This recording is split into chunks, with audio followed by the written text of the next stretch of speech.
ഭയങ്കര സ്പീഡിലാണ് പോയിരിക്കുന്നത്. ഹലോ ഗൈസ്, അപ്പോൾ ഞങ്ങൾ പെട്ടിരിക്കുകയാണ്. സാധനം ഇറക്കിയപ്പോൾ ഇവിടെ നല്ല കാറ്റ്, വഞ്ചി പിടിച്ചു കൊടുത്തിട്ടില്ല. എന്ത് ചെയ്തറിയാതെ ആടി ആടിയായിരുന്നു, എന്ത് ചെയ്തറിയാതെ വിഷമിച്ച് നിൽക്കുകയാണ്. അയ്യോ ഇതാ ബാക്കിലേക്ക്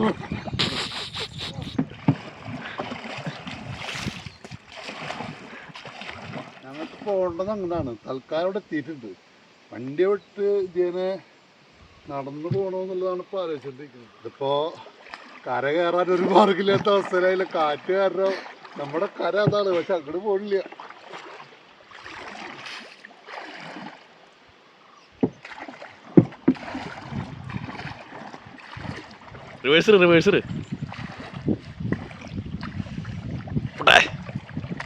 അങ്ങനെ കുടുങ്ങിയത് തോന്നുന്നു ഗൈസ്.